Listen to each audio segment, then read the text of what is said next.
الحمد للہ رب العالمین والصلاة والسلام علی سید المرسلین وعلی آلہ وصحبہ اجمعین ومن تبعهم بإحسان ودعا بدعوتهم إلى يوم الدين اما بعد اعوذ باللہ من الشیطان الرجیم بسم اللہ الرحمن الرحیم رب اشرح لي صدري ويسر لي امري واحلل عقدة من لساني يفقهوا قولي رب اشرح لي صدري ويسر لي امري واحلل عقدة من لساني يفقهوا قولي رب اشرح لي صدري ويسر لي امري واحلل عقدة من لساني يفقهوا قولي رب يسر ولا تعسر وتمم بالخير. درود شریف پڑھ لیں. اللہم صلی علی محمد وعلی آل محمد کما صلیت علی ابراہیم وعلی آل ابراہیم انک حمید مجید. اللہم بارک علی محمد وعلی آل محمد کما بارکت علی ابراہیم وعلی آل ابراہیم انک حمید مجید. قابل احترام بزرگوں اور دوستوں، دینی بھائیوں، ایمانی ساتھیوں، آج جمعہ مبارک ہے اور مبارک دن ہے. جمعہ کا دن مبارک دن ہوا ہی کرتا ہے. تمام دنوں میں سب سے افضل دن سید الایام جس کو کہا گیا ہے وہ جمعہ کا دن ہے. تمام دنوں کا سردار جو ہے وہ جمعہ کا دن ہے. جمعہ کے دن کی بہت زیادہ فضیلتیں حدیث میں آئی ہیں. جمعہ کے دن کی بہت ساری برکتیں اور رحمتیں آئی ہیں.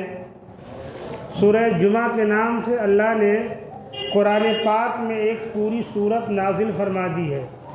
یا ایھا الذین آمنوا اذا نودی للصلاۃ من یوم الجمعہ فاسعوا الی ذکر اللہ وذروا البیع ذالکم خیر لکم ان کنتم تعلمون فاذا قضیت الصلاۃ فانتشروا فی الارض وابتغوا من فضل اللہ واذکروا اللہ کثیرا لعلکم تفلحون. یہ سورہ جمعہ کی آخری آیات تھی، شروعاتی آیات تھی جو ہم نے آپ کے سامنے پڑھی ہے. اللہ پاک قرآن میں اس سورت میں فرماتا ہے کہ اے ایمان والو، وَإِذَا نُودِيَ لِلصَّلَاةِ مِن يَوْمِ الْجُمْعَةِ، جب جمعے کی اذان دی جائے، پکاری جائے، جمعے کے لیے بلایا جائے، فَاسْعَوْا إِلَى ذِكْرِ اللَّهِ، تو اللہ کی یاد کی طرف دوڑ جاؤ، دیری نہ کرو. فَاسْعَوْا إِلَى ذِكْرِ اللَّهِ، اللہ کی یاد کی طرف دوڑ جاؤ. وَذَرُوا الْبَيْعَ، اور خرید و فروخت کو بند کر دو.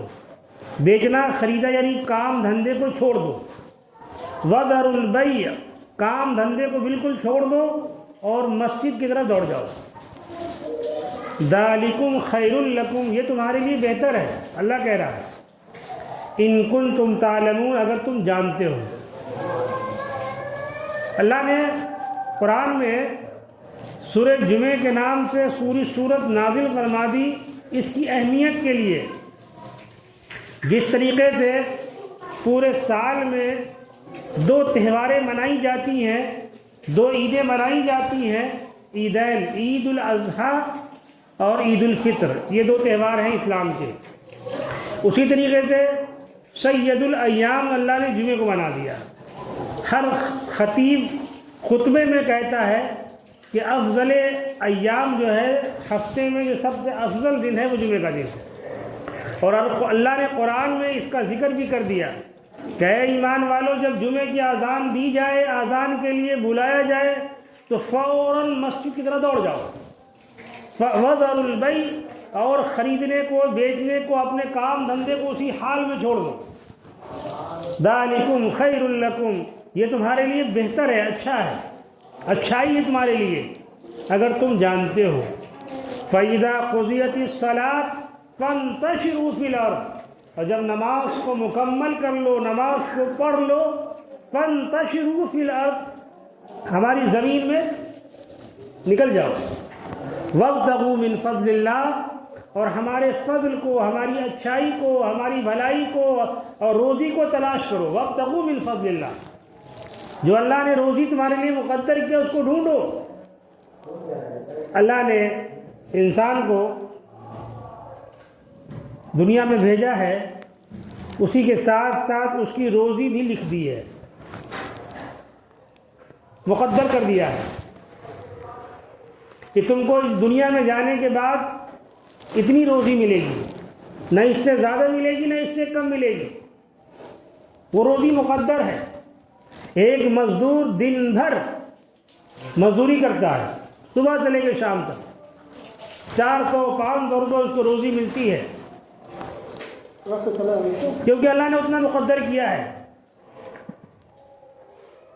اس کے علاوہ نہ جانے اور بہت سارے لوگ ہیں جو دن بھر میں 50,000 کماتے ہیں۔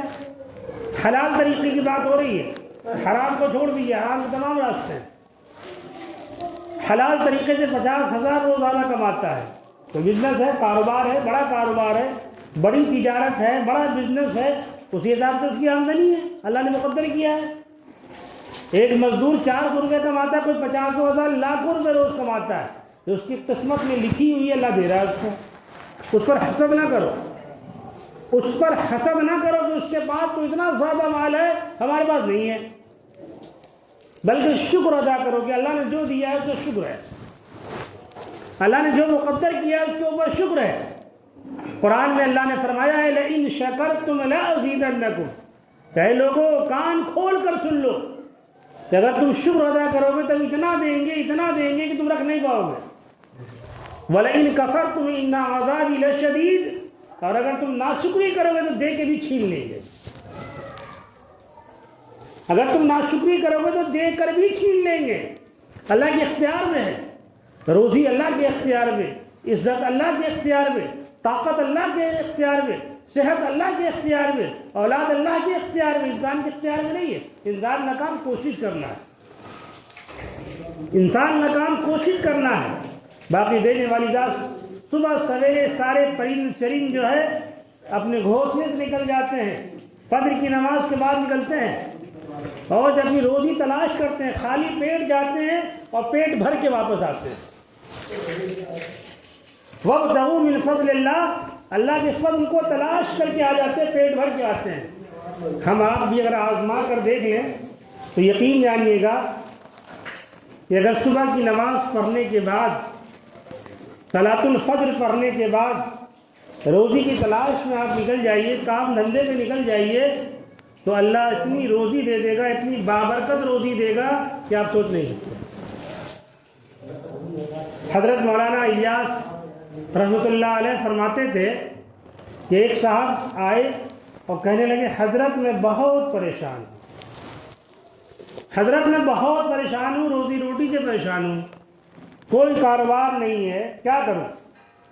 تو حضرت نے اس وقت کے حساب سے 200 یا 500 روپے ان کو ہدیتاً دیا کہ یہ لو 500 روپے، صبح فجر کی نماز باجماعت پڑھو، باجماعت، اور نماز پڑھنے کے بعد منڈی چلے جاؤ، وہاں سے کچھ خریدو، سبزیاں خریدو یا فروٹ خریدو جو تم بیچ سکتے ہو، اور خریدنے کے بعد پھر آ کر بیچو، اللہ برکت دے گا۔ لیکن فجر کی نماز پڑھنا ضروری ہے، بغیر فجر کی نماز پڑھے نہیں ملے گی، نماز پڑھو پھر جاؤ۔ وہ اللہ کا بندہ حضرت کی بات اور نکل گیا، ایک ہفتہ 10 دن کے بعد واپس 500 روپے لیے چلا رہا ہے، حضرت واپس لیجیے۔ کیا ہوا؟ ہم نے تم کو ہدیہ دیا تھا، مانگا نہیں تھا واپس۔ کہا حضرت اللہ نے آپ کے بتانے کے نسخے کے مطابق اللہ نے میرے پاس اتنی برکتیں دے دی کہ نہ جانے کتنے 500 روپے میری جیب میں ہیں، سن رہے آپ؟ نہ جانے کتنے 500 روپے میری جیب میں ہیں۔ آپ نے مجھ کو وہ نسخہ بتایا، 500 روپے ہدیہ کیا، اس 500 روپے میں اللہ نے اتنی برکتیں دے دی کہ اب میرے پاس کاروبار کرنے کے تمام پیسے جیب میں ہیں، اب کسی کے محتاج ہم نہیں ہیں۔ ہم تو محنت کرنا ہی نہیں جانتے، نہ محنت کرنا چاہتے ہیں، نہ رب کے لیے ہم وقت ہے نہ اپنے لیے وقت ہے، نہ رب کے لیے وقت ہے نہ اپنے لیے وقت ہے۔ جس نے رب کے لیے وقت نکالا نہیں تو اپنے وقت میں بھی اس کے برکت نہیں ہوگی۔ صبح کی نماز کے بعد روزی کی تلاش میں نکلنے سے اللہ اس روزی کو اتنی بابرکت بنا دیتا ہے، اس انسان کو اتنا باصحت بنا دیتا ہے کہ صبح کا وقت جو ہوتا ہے وہ سہانا وقت ہوتا ہے۔ صبح کا وقت ایسی ہوتی ہے جو اللہ کے نبی صلی اللہ علیہ وسلم کے روضہ مبارک سے نسیم صبح آ رہی ہوتی ہے، صبح کی ہوا۔